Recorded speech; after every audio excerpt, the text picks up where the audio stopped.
नकदी के बंडल, गहनों के पैकेट और वो भारी भरकम सोने की ईंटें जो अपनी चमक से अंधेरे को काट रही थीं। ड्राइवर ने गेट के पास धीमी रफ्तार की। गार्ड ने एक नजर डाली और जैसे किसी पहले से तय इशारे पर गेट खुल गया। वैन बाहर निकली। ठंडी दिसंबर की हवा अंदर तक घुस आई। सड़कें खाली थीं, सिर्फ कभी कभी किसी ट्रक की हेडलाइट दूर से गुजरती दिखती थी। जिमी पीछे बैठे नकदी और सोने पर नजर गड़ाए था, लेकिन उसका दिमाग अब सिर्फ एक चीज सोच रहा था, जितनी जल्दी हो सके माल को यहां से गायब करो। एयरपोर्ट से बाहर निकलते ही वैन क्वींस की सुनसान गलियों में मुड़ गई।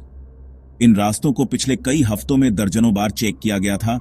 हर मोड़, हर स्पीड ब्रेकर, हर ट्रैफिक सिग्नल तक का टाइमिंग नोट किया गया था।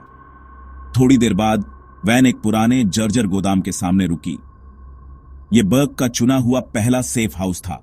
बाहर से यह किसी बेकार पड़े वर्कशॉप जैसा दिखता था, लेकिन अंदर लकड़ी के क्रेट, पुराने टायर और नकली दीवारों के पीछे छुपे कंपार्टमेंट्स थे। दरवाजा अंदर से खोला गया। 2 आदमी इंतजार कर रहे थे, जिन्हें शायद माल की पूरी अहमियत का अंदाजा नहीं था, लेकिन उनकी आंखों में उत्सुकता साफ झलक रही थी। टीम ने जल्दी जल्दी क्रेट नीचे उतारना शुरू किया। हर ईंट को उठाते वक्त उनकी सांसें तेज हो जाती। ये सिर्फ सोना नहीं था, ये उनके लिए आने वाले महीनों की आजादी, ताकत और डर दोनों था। गिनती शुरू हुई। नकदी के बंडल एक एक करके गिने गए, गहनों के पैकेट अलग रखे गए और सोने की ईंटें लकड़ी के बड़े बक्सों में रख दी गईं। हर चीज को सावधानी से पैक किया जा रहा था, ताकि बाहर से देखने पर यह सिर्फ कोई पुराना मशीनरी पार्ट या स्क्रैप लगे। जिमी ने कैश का एक हिस्सा अलग किया। यह हिस्सा उन लोगों को चुप कराने के लिए जो इस काम में सीधे हाथ नहीं डालते, लेकिन बिना उनके सहयोग के यह डकैती मुमकिन नहीं होती। काम के दौरान माहौल में एक अजीब सी चुप्पी थी। कोई ज्यादा बात नहीं कर रहा था। सब जानते थे कि इस वक्त कोई भी बेवकूफी, जैसे शराब पीकर डींगे हाँकना या किसी दोस्त को बता देना, पूरी टीम के गले का फंदा बन सकती है। बर्क ने सख्ती से कहा, माल को कम से कम 2 हफ्ते के लिए मत छूना, तब तक पुलिस का पहला तूफान गुजर जाएगा। लेकिन अपराध की दुनिया में सब्र अक्सर सबसे मुश्किल चीज होती है। टीम के कुछ लोग पहले ही अपने हिस्से का अंदाजा लगाकर सपने बुनने लगे थे। नई कार, बड़ा घर, महंगी घड़ियां और छुट्टियां। जिमी जानता था कि यही लालच अगर काबू में न रहा तो सब कुछ बर्बाद कर सकता है। माल पैक करने के बाद उसे अलग अलग हिस्सों में बांटा गया। कुछ बॉक्स उसी गोदाम में छिपा दिए गए, कुछ को ट्रक में लादकर ब्रुकलिन के दूसरे सेफ हाउस भेज दिया गया और कुछ हिस्से को न्यू जर्सी के एक फार्म हाउस में दफन करने की योजना बनी। रात गहराने लगी थी। टीम के कुछ लोग अलग अलग कारों में वहां से निकलने लगे। कोई सीधे घर नहीं गया, सबने पहले लंबा चक्कर लगाया। कुछ ने गैस स्टेशन पर रुककर कॉफी ली, ताकि ये लगे कि वो बस किसी देर रात की ड्राइव पर थे। जिमी आखिरी में निकला। वैन अब खाली थी, लेकिन उसकी सीटों में अब भी नकदी की हल्की गंध और सोने की ठंडी आभा जैसे बस गई थी। और उस रात न्यूयॉर्क अब भी सोया हुआ था, बेखबर कि उसकी नाक के नीचे से इतिहास की सबसे बड़ी हवाई डकैती का माल कुछ घंटों में गायब कर दिया गया है। डिस्ट्रीब्यूशन के बाद कुछ दिन तक सब कुछ खामोश था। क्वींस, ब्रुकलिन और जर्सी में अलग अलग कोनों में बंटा हुआ माल ठिकाने पर था, और जिमी को लग रहा था कि शायद उसका मास्टर प्लान पूरी तरह से कामयाब हो गया है। पहली गलती की भनक जिमी को न्यू ईयर से पहले ही लग गई। पार्नेल, स्टैक्स, एडवर्ड्स, जिसे गेटअवे वैन को उसी रात गायब करना था, उसने काम अगले ही दिन टाल दिया। और फिर सबसे बड़ी मूर्खता, उस वैन को ब्रुकलिन की एक भीड़ भाड़ वाली गली में पार्क कर दिया। 2 दिन बाद पुलिस ने उसे वहीं खड़ा पाया और फोरेंसिक टीम ने अंदर से उंगलियों के निशान उठा लिए। जिमी को खबर मिली तो उसकी आंखें ठंडी हो गईं। उसने समझ लिया, अब यह सिर्फ पुलिस से बचने का खेल नहीं है, यह अपने ही लोगों से बचने का खेल भी है। कुछ दिन बाद स्टैक्स की संदिग्ध मौत की खबर आई। कहा गया कि वो किसी पर्सनल डिस्प्यूट में फंस गया था, लेकिन क्रू में हर कोई जानता था कि यह महज इत्तेफाक नहीं था। फरवरी आते आते एक और नाम लिस्ट से कट गया, एंजेलो सेपी। मीडिया ने लिखा, सड़क किनारे कार के पास गोलीबारी, ड्राइवर मौके पर नहीं बचा। लेकिन सच ये था कि एंजेलो ने अपने हिस्से से एक महंगी कार खरीद ली थी और उसे लेकर न्यू जर्सी की गलियों में घूमने लगा था। बर्क ने जब यह देखा तो बस इतना कहा, जिसे शोहरत इतनी जल्दी चाहिए वो लंबे वक्त तक खेल में नहीं रहता। इन अचानक हुए अंत ने क्रू के बाकी सदस्यों में डर की लकीरें खींच दी।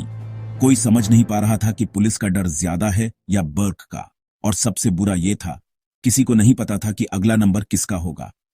एफबीआई ने भी दबाव बढ़ाना शुरू कर दिया। लुफ्थांसा हाइस्ट अब मीडिया की सुर्खियों में था। टीवी स्क्रीन पर हर हफ्ते रिपोर्ट आती, अब तक का सबसे बड़ा एयरपोर्ट गोल्ड केस, पुलिस के हाथ खाली। लेकिन पर्दे के पीछे एजेंट हर एक संदिग्ध के फोन टैप कर रहे थे, घरों पर नजर रख रहे थे और सबसे छोटी गलती का इंतजार कर रहे थे। जिमी ने अपने भरोसे के लोगों को भी एक एक करके चुप कराना शुरू कर दिया। कोई गायब हो जाता, कोई किसी हादसे में मारा जाता और कोई बस रातों रात न्यूयॉर्क छोड़ देता। आखिर में क्रू के आधे से ज्यादा लोग या तो कब्र में थे या एफबीआई की निगरानी में।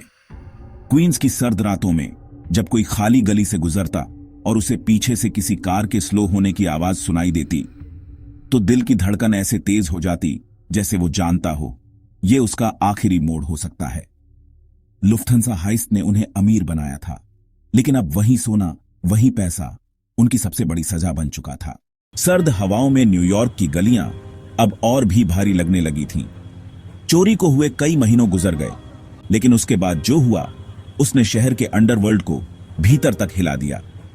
पुलिस और एफबीआई दोनों तरफ से जाल बिछा रहे थे और उधर जिमी बर्क अपने तरीके से बोर्ड साफ कर रहा था। एफबीआई के ऑफिस में रोजाना एक नया नाम रिपोर्ट में जुड़ता था। कभी कोई बार के पीछे गोली लगने से गिरा, कभी किसी की लाश एक सुनसान कार में मिली और कभी कोई बस गायब हो गया। रिपोर्ट में कारण लिखे जाते, ड्रग ओवरडोज, अज्ञात हमलावर, गुमशुदगी। लेकिन एजेंट जानते थे कि यह महज इत्तेफाक नहीं हो सकता। जांच टीम बार बार लुफ्थांसा के रिकॉर्ड खंगाल रही थी। एयरपोर्ट के कर्मचारियों से पूछताछ होती, पुराने सुरक्षा गार्डों को बुलाया जाता, यहां तक कि कार्गो हैंडलर्स के रिश्तेदारों तक को नोटिस भेजे गए। फिर भी कोई सीधे जिमी तक पहुंचने वाली कड़ी नहीं मिल रही थी। हर पूछताछ के बाद एक अजीब सी खामोशी लौट आती। जो बोल सकता था वो या तो पहले ही जमीन के नीचे था या फिर इतना डर चुका था कि जुबान हिलाने की हिम्मत नहीं कर पा रहा था। मीडिया का माहौल भी अजीब था। अखबारों में हेडलाइन छप रही थीं, America's biggest heist still unsolved. TV reporter airport के बाहर खड़े होकर कैमरे में उत्साह से बातें कर रहे थे। जनता को यह एक रोमांचक रहस्य लग रहा था, लेकिन जांचकर्ताओं को पता था कि इस रहस्य के भीतर खून और डर की गंध थी। जिमी के लिए यह सब मानो किसी फिल्म का बैकग्राउंड नॉइज था। वो जानता था कि कैमरों और हेडलाइनों से ज्यादा खतरनाक वो लोग हैं जो उसके अपने सर्कल में सांस ले रहे हैं। उसने अपने घर के बाहर निगरानी बढ़ा दी थी, फोन पर बातचीत कम कर दी और सबसे जरूरी, अपनी आंखें हमेशा खुली रखी। वो हर मुलाकात, हर हैंडशेक, हर मुस्कान के पीछे शक ढूंढ रहा था। शहर के बार और कैफे में अब भी चोरी की फुसफुसाहट होती थी, लेकिन सब धीरे धीरे जानते थे इस खेल में नाम लेने का मतलब है खेल से बाहर हो जाना। और ऐसे में लुफ्थांसा हाइस्ट की लूट जितनी चमकदार थी, उतनी ही घनी और ठंडी उसकी परछाई भी फैल चुकी थी। देर रात एफबीआई के ऑफिस में धुएं और कॉफी की मिलीजुली गंध फैली हुई थी। दीवारों पर लुफ्थांसा हाइस्ट की तस्वीरें, नक्शे और लाल धागों से जुड़ी लाइनों का जाल टंगा था। एजेंट मार्क फाइल पलटते हुए गहरी सांस लेता है, मानो सालों की थकान उसकी आवाज में उतर आई हो। 3 साल हो गए और हमारे पास अब भी सिर्फ एक नाम है, जिमी बर्क, लेकिन सबूत जीरो। उसके साथ ही एजेंट ने बिना पलक झपकाए कहा, जब तक कोई अंदर से नहीं टूटेगा यह केस बस फाइलों में धूल खाता रहेगा। उसी वक्त शहर की एक अंधेरी गली में हेनरी हिल, जो जिमी के सबसे भरोसेमंद आदमियों में से था, एक डील करते हुए पुलिस के हत्थे चढ़ गया। सायरन की चीखती आवाज के बीच हथकड़ियों में जकड़ा हेनरी पुलिस वैन में डाल दिया गया। उसे अभी तक अंदाजा नहीं था कि यह गिरफ्तारी उसकी जिंदगी का सबसे बड़ा मोड़ बनने वाली है। पूछताछ के कमरे में ठंडी हवा और खामोशी का दबाव हेनरी पर भारी था। टेबल के दूसरी तरफ बैठे एजेंट ने कहा, तुम्हारे पास 2 रास्ते हैं, चुप रहो और जिंदगी सलाखों के पीछे बिताओ या सच बोलो और हम तुम्हें नया नाम, नई जिंदगी देंगे। हेनरी की आंखों में डर तैर रहा था, डर जेल का नहीं बल्कि जिमी का।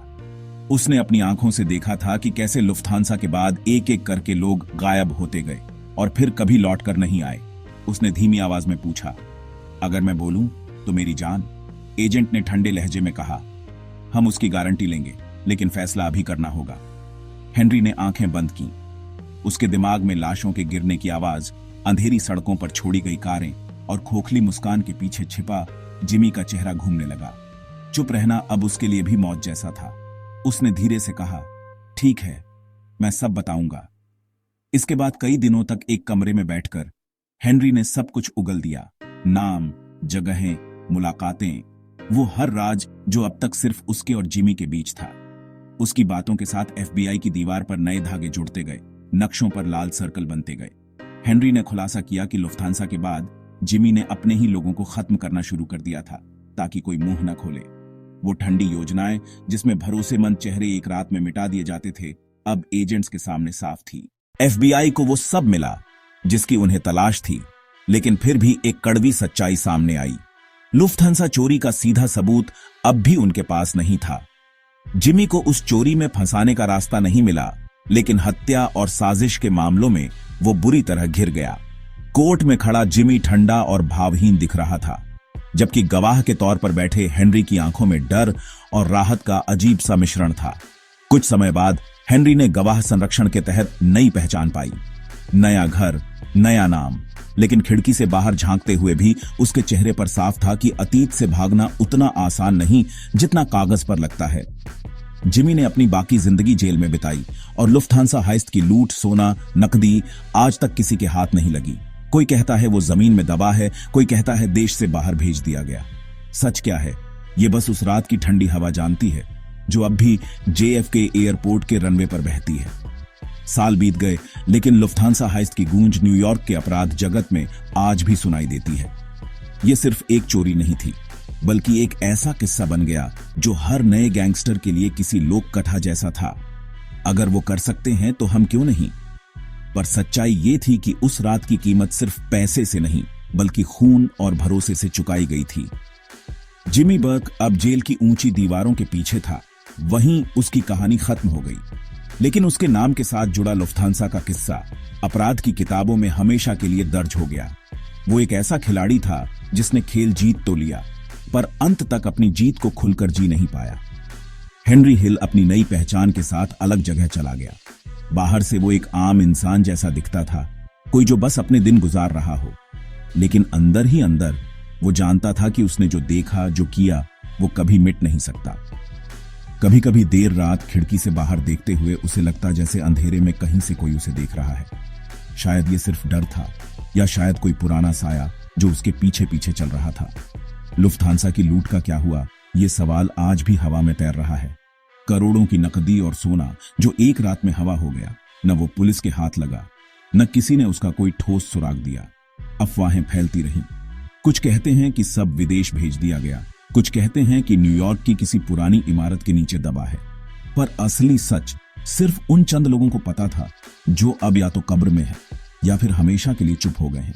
आज लुफ्थांसा हाइस्ट सिर्फ एक केस फाइल नहीं, बल्कि एक अधूरा राज है, एक कहानी जिसका अंत कोई नहीं जानता और शायद कभी जान भी नहीं पाएगा।